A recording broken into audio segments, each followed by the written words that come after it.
Rasulullah dulu wasilahnya haji naik onta. Ya kalau mau meniru Rasulullah tentu harus pakai onta juga, tapi kan tidak begitu. Assalamualaikum warahmatullahi wabarakatuh. Ila hadratin Nabi Mustafa Muhammadin sallallahu alaihi wasallam wa ala alihi wa ashabihi wa sahbihi wa dzurriyyatihi wa ahli baitihi al-kiram. Suma ila hadratil wahyi sultanul awliya sayyidina Syekh Abdul Qadir Jailani radhiyallahu anhu.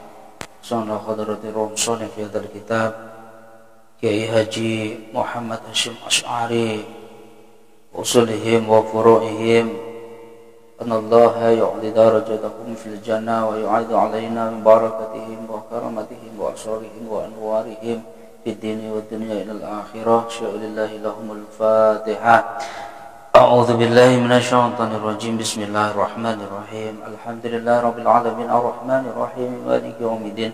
Iyyaka na'budu wa iyyaka nasta'in ihdinas siratal mustaqim siratal ladzina an'amta 'alaihim ghairil maghdubi 'alaihim waladdallin. Amin. Alhamdulillah, pada sore hari ini kita bisa berjumpa lagi, bersua lagi, meneruskan ngaji santai Ramadan.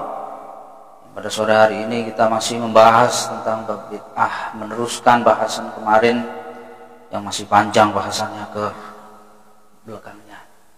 Baik, kita mulai saja pada halaman 6 kitab Risalah Ahlussunnah wal Jamaah. Bismillahirrahmanirrahim. Qala mu'allif rahimahullahu ta'ala wa nafa'na bihi wa bi 'ulumihi fid dharain amin ya rabbal alamin. Jadi setelah kemarin kita tahu tentang apa itu bid'ah menurut pendapatnya Syekh Jarruk, maka kita meneruskan.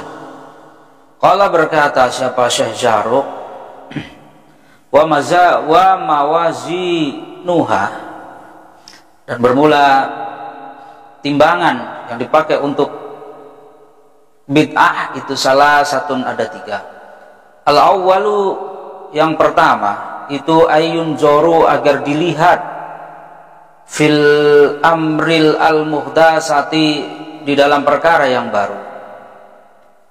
Fa in syahida, maka ketika menyocoki lahu apa fa in syahida, maka ketika mencocoki apa amrul muhdas lahu terhadap fa in syahida, maka ketika mencocoki lahu terhadap amrul muhdas apa mu'dhamus syariati,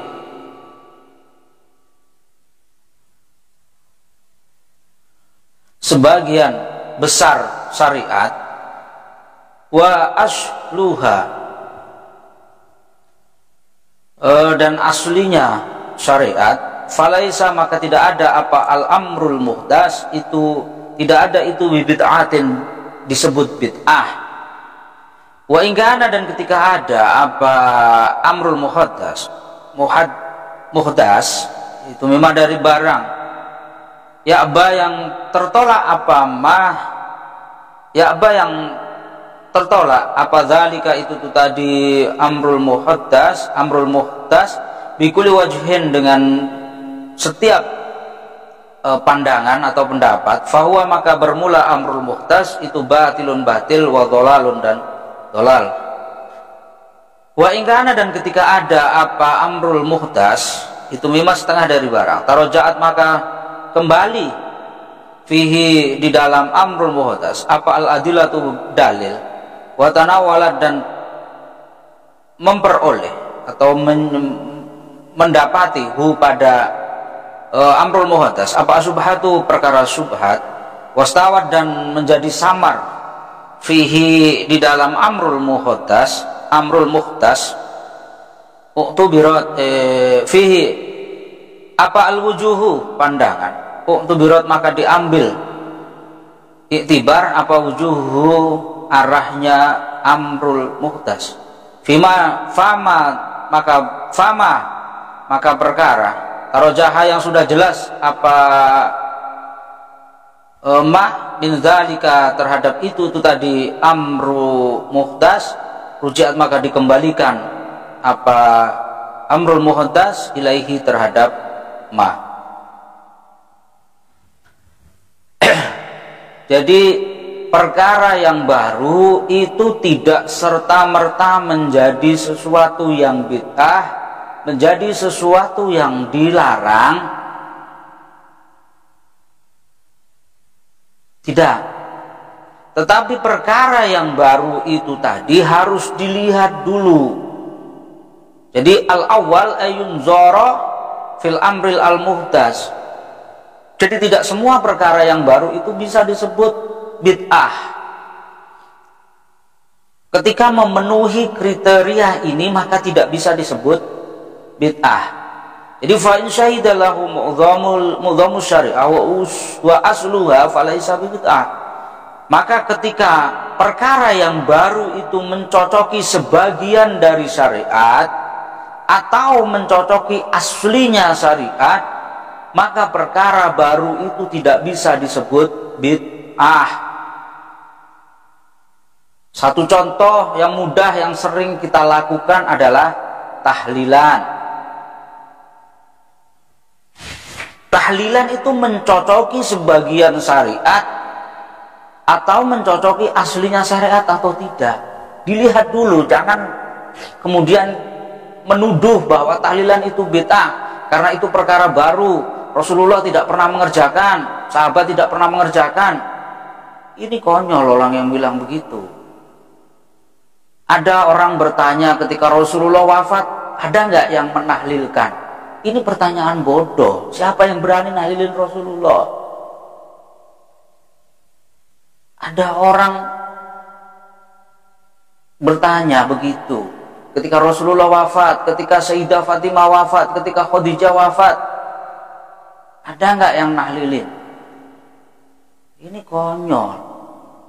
Sebab tidak semuanya yang ditinggalkan oleh Rasulullah ataupun tidak dikerjakan oleh Rasulullah itu menjadi sesuatu yang terlarang, menjadi sesuatu yang bid'ah. Bahkan ketika kita sholat jenazah,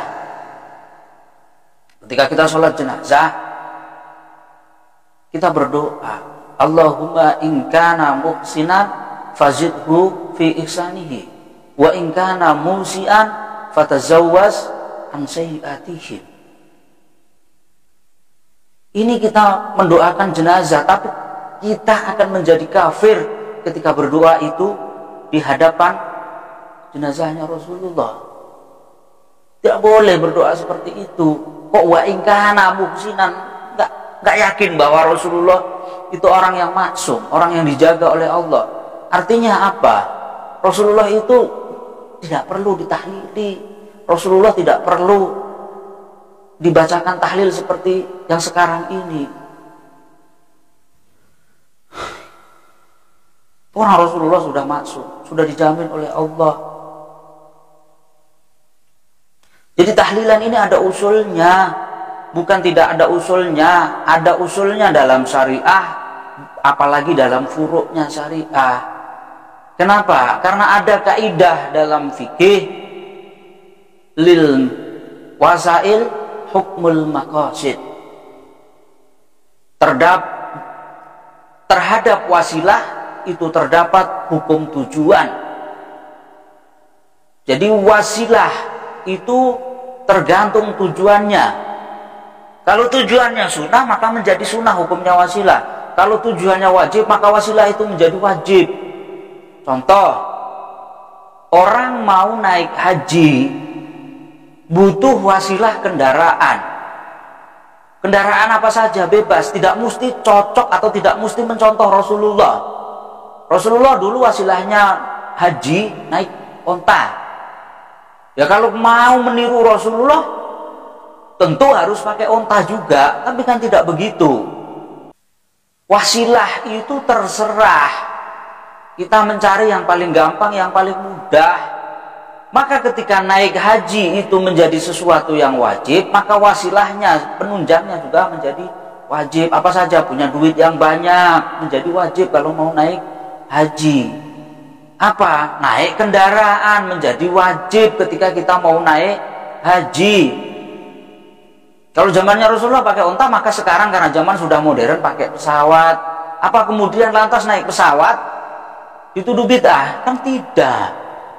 Tidak harus sama. Kalau mau cocok dengan Rasulullah ya harus naik unta, harusnya gitu loh. Tapi wasilah itu bisa apa saja, asal wasilah itu tidak dilarang oleh agama tentunya.